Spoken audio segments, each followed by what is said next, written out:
यह एक अमावस्या की रात थी। घने बादल स्मशान वन के भूतिया जंगल पर छाए हुए थे, जहां हवा भी नहीं गरज रही थी। राजा विक्रमादित्य बहादुर और अथक हर रात की तरह उसी संकल्प के साथ आगे बढ़े, चालाक भूत बेताल को वापस तपस्वी के पास ले जाने की कोशिश कर रहे थे। लेकिन यह रात अलग थी। जैसे ही विक्रम ने बेताल को अपने कंधों पर उठाया, भूत ने एक ठंडी सूखी हंसी निकाली। क्या आप वाकई आज रात एक और कहानी सुनना चाहते हैं, राजा विक्रम? हो सकता है कि इस कहानी का अंत आपको पसंद न आए। विक्रम हमेशा की तरह चुप रहा। उसकी पकड़ मजबूत हो गई। बहुत अच्छा, बेताल ने कहा। तो 13वीं लाश की कहानी सुनो। दक्कन में दूरदराज के एक गांव में रुद्राक्ष नाम का एक शव विहार करता रहता था। अपने पेशे के दूसरे लोगों से अलग रुद्राक्ष को कभी मृतकों से डर नहीं लगता था। वास्तव में वह उनसे प्यार करता था। वह लाशों को गुप्त बातें बताता था, उन्हें प्यार से सिलता था और मानता था कि मृतक सपनों में उससे बात करते हैं। एक तूफानी रात में एक छोटी लड़की का शव उसके पास लाया गया। उसका चेहरा राख की तरह पीला था, उसकी आंखें खुली हुई थीं। कोई नहीं जानता था कि उसकी मौत कैसे हुई।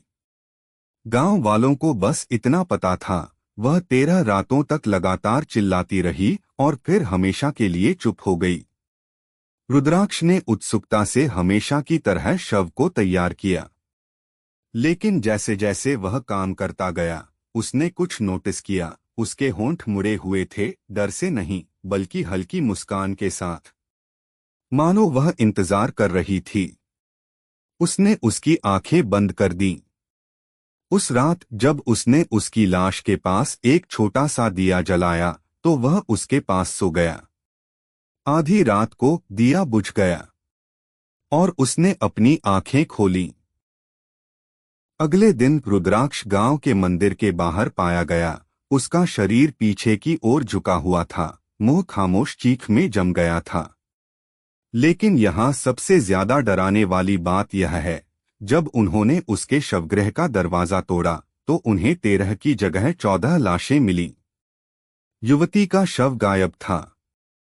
उस दिन से जब भी उस गांव में 13वीं लाश तैयार की जाती है तो शवगृह जल जाता है और हमेशा एक लाश गायब हो जाती है। बेताल रुक गया। अब बताओ राजा विक्रम, उसने कहा। उसकी आवाज पेड़ों के बीच से अस्वाभाविक रूप से गूंज रही थी। लड़की मरने से पहले क्यों मुस्कुराई? और लापता लाशें कहाँ गईं? विक्रम ने बिना विचलित हुए उत्तर दिया। लड़की पर कब्जा हो गया था, एक आत्मा ने नहीं बल्कि कई आत्माओं ने। वह चिल्लाई क्योंकि वे उसके भीतर नियंत्रण के लिए लड़ रहे थे।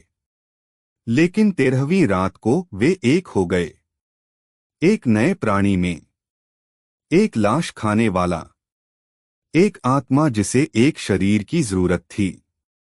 और रुद्राक्ष ने उसे बस यही दिया। बेताल चुप हो गया। फिर वह हंसा, एक गहरी गूंजती हुई आवाज जिसने पेड़ों को कांपने पर मजबूर कर दिया। ठीक कहा, हे बुद्धिमान राजा।